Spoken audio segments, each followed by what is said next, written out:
Good morning, afternoon, evening, whatever the case may be in your part of the world. This is Justin Emo Hallingwell. And this video is going to be called Things Are Not As Good As They Seem. Okay? And again, another topic that was inspired by Von Helton. So we're going to let Von Helton do the first part of the video, and then I'm going to take over.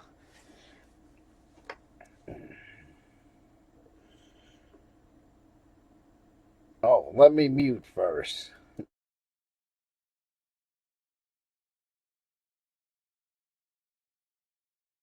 don't know if y'all have seen the ad, but there's an ad going around on mobile devices where Mr. Beast gives a yellow Lamborghini Diablo to this guy as a gift for playing one of his games.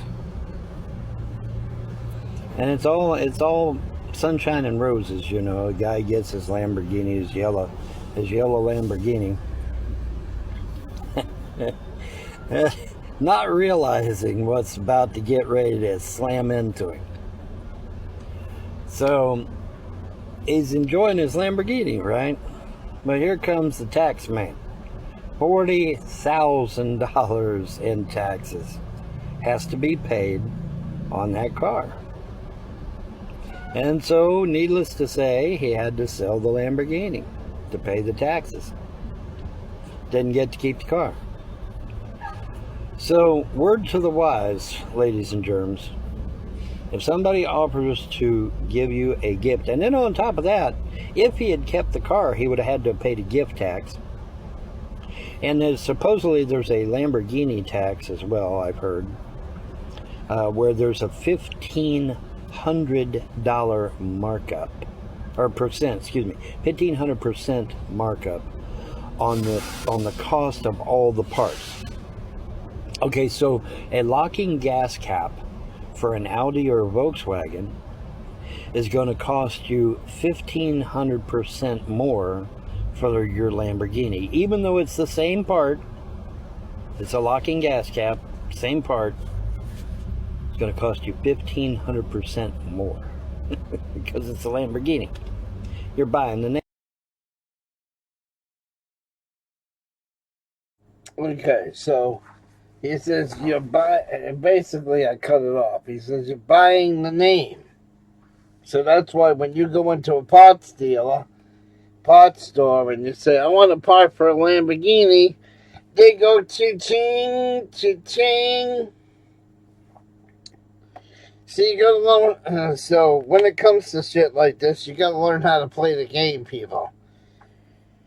As I told people many times on my channel before, I tried to go to automotive school. While I was going to automotive school, I had this 1980 Cadillac Coupe de Ville. It was the end of class one night. It was in the fall. You know how it gets dark in the fall. It gets really, really dark. Winter time, fall time. It gets dark like at 4 or 5 in the afternoon. I went to leave the school, and I noticed my headlights are really dim. And one of the instructors stopped me. He's like, stop, you can't leave that way. He says, you barely have any lights on. So I'm like, great. But he's like, so I was getting ready to go home. The instructor was ready to go home. And he's like, you know what, on second thought, if you can go to AutoZone, get an alternator, because that's what I think it is. We'll bring the car back in the shop and we'll verify it. But if you can go to AutoZone and get a fucking alternator and bring it back, I'll help you put it in the car.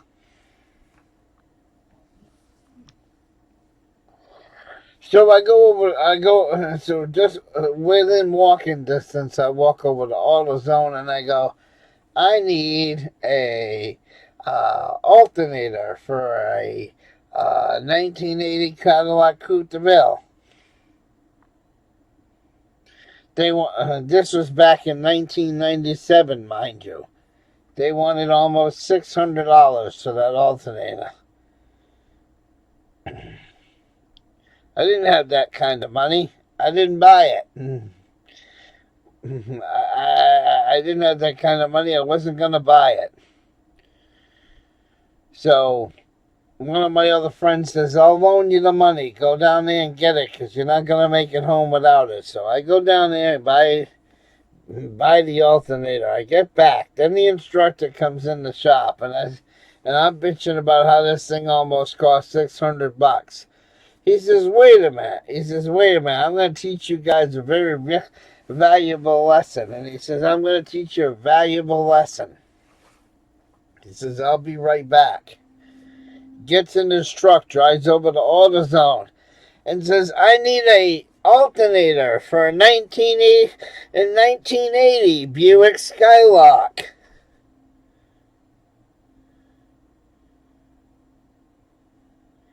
And came back with it. And he told us, he says, I told him how my alternator was almost $600 because I said Cadillac. He came in and he says, he came back into the school building and he said, this one cost me $279. We put my $600 Cadillac one on the shelf next to the under $300 one for the Buick. They were the same fucking alternator. The bolt patterns were in the same place. The voltage regulators were identical. But because I went into the AutoZone, you see, and I said, it's for a Cadillac. They went ching, ching, ching, and doubled the fucking price. So I know exactly what Von Helton's talking about.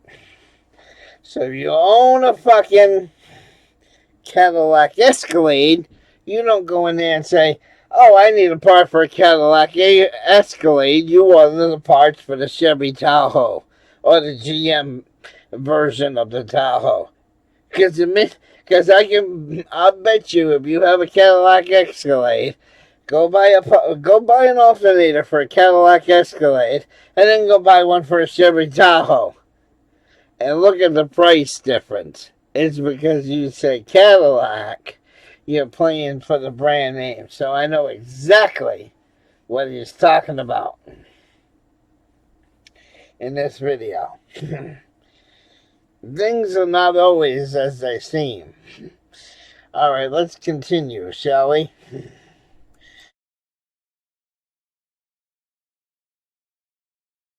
See, so $40,000 in taxes, man. But yeah, but it's true of anything. I mean, don't like, oh, well, you want a new dining room suit?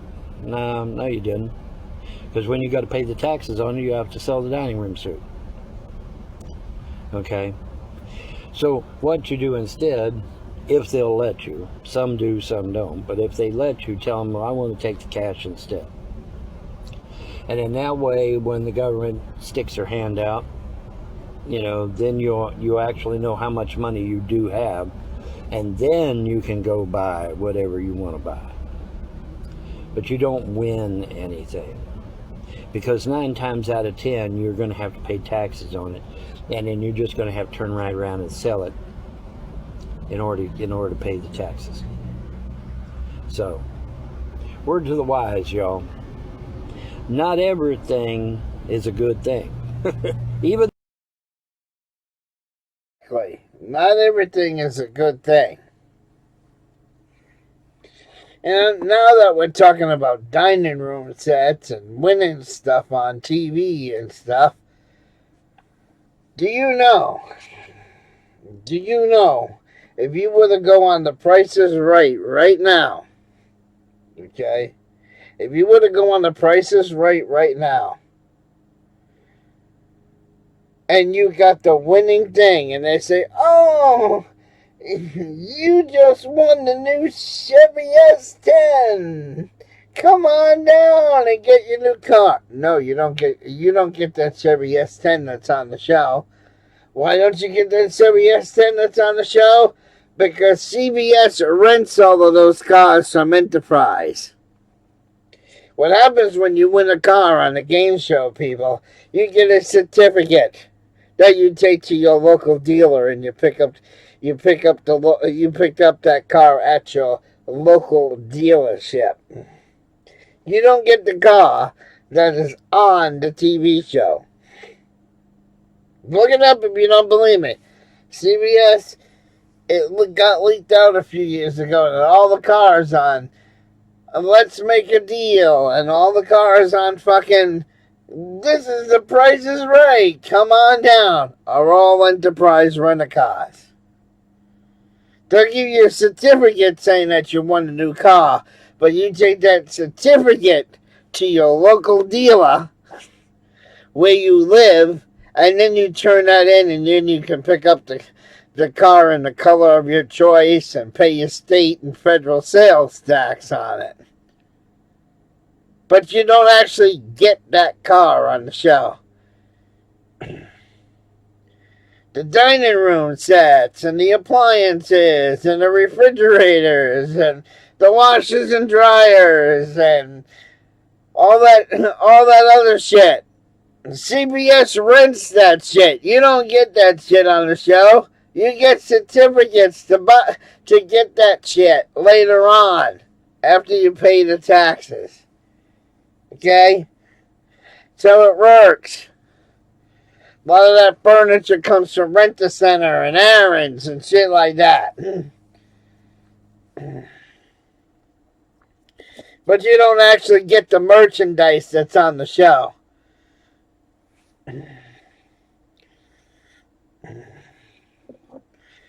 They'll give you a certificate to get the merchandise once you pay the taxes, but you don't actually get that car on the show.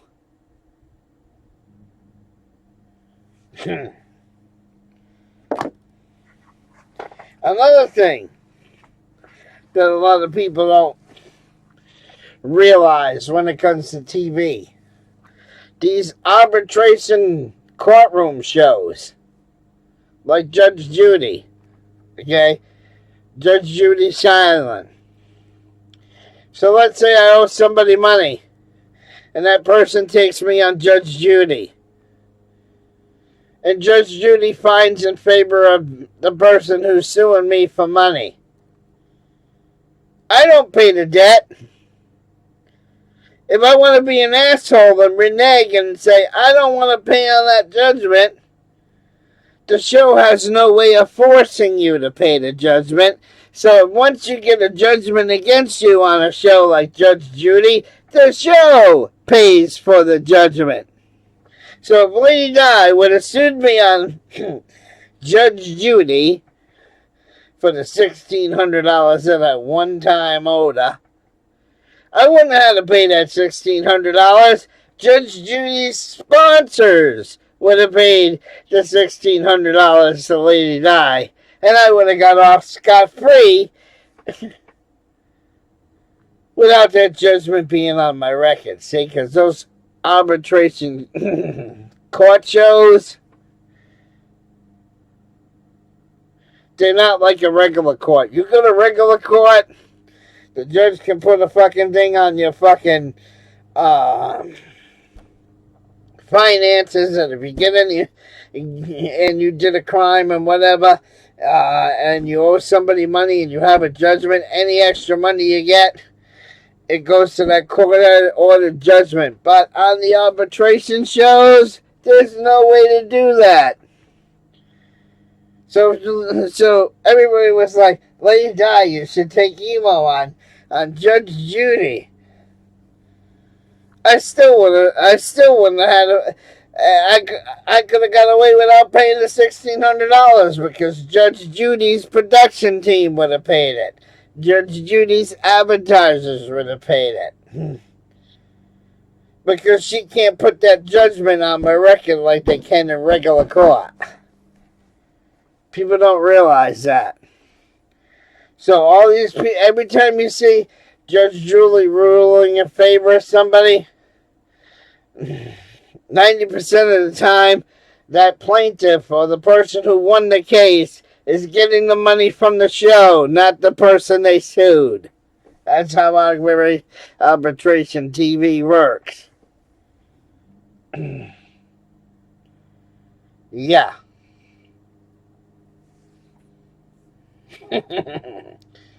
So, like Von Helton said, things are not as always as they seem, are they? So, like I said, CBS got caught renting cars from Enterprise and putting them on the show. Just because oh, it's a brand new purple Shelby S10. You want the brand new purple Shelby S10. Doesn't mean you're going to get the purple Shelby S10 because Enterprise already owns that car, idiot. Yeah.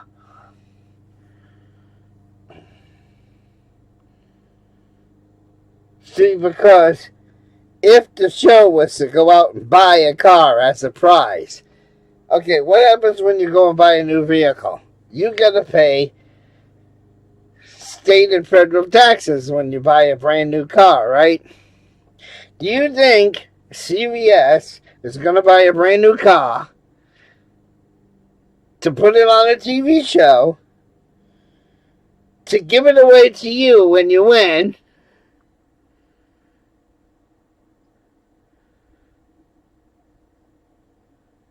and then you become the second owner? So even though CBS already paid the sales tax and federal tax to buy the car to get it on the show, then you got to pay the state and federal taxes when the car becomes yours. You think CBS would be able to afford to buy cars like that if they were paying state and federal taxes on every fucking car they gave away? No, they rent them. They rent them. So and the reason why they rent them is because by renting them, CBS doesn't have to pay the sales tax and the federal taxes on that car just to give it away. See how it makes sense? So every one of those cars you see on Come On Down are all rented cars. Yeah.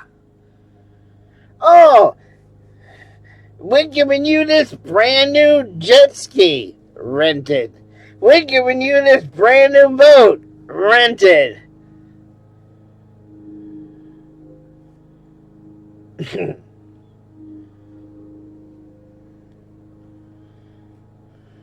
We're going to give you this fucking patio set.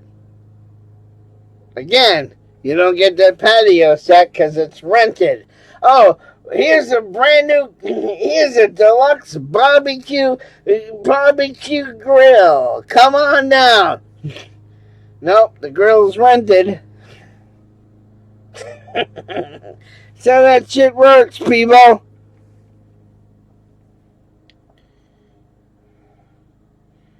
So in other words, to give you another example of what I'm talking about with the arbitration thing. So, I decided to sue Ernie Chrysler for slander. And I say, well, Ernie Chrysler has defamated my character on YouTube.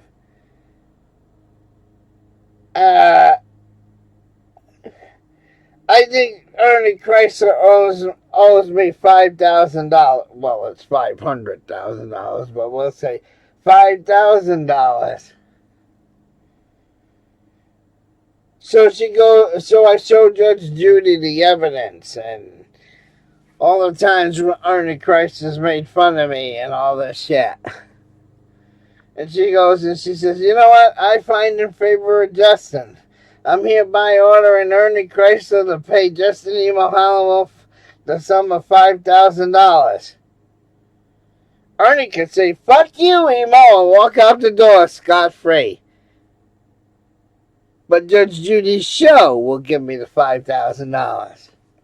It doesn't come out of Judge Judy's pocket. It comes out of all those 6- and 7-figure ads that are running on Judge Judy's show. Because on an arbitration court show like that, there's no way to attach Ernie Chrysler's credit rating with a fucking judgment. Now, if I took him to real court, yes, a real judge could attach his credit rating. A real judge could attach his finances. But Judge Judy doesn't have the power to do it on an arbitration television show. So if you really think every time a defendant loses on Judge Judy, if you really think they're paying the plaintiff, you get another thing mistaken. If they want to be decent about it and they want to have morals, yeah, they pay the person that they lost. That they lost to. But if they say, fuck you, I'm not paying it, then Judge Judy's production team still gives the plaintiff the money. So either way, the plaintiff gets the money. That's arbitration television for you people. Things you didn't know about TV.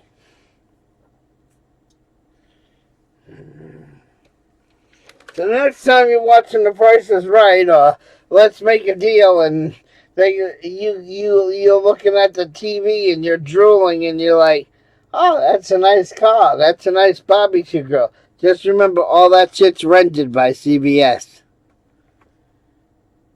They don't buy the prizes because CBS would have to pay taxes if they bought the prizes. So they give you, so when you win that prize, you get a certificate from the manufacturer. You get a certificate to take to your local car dealer.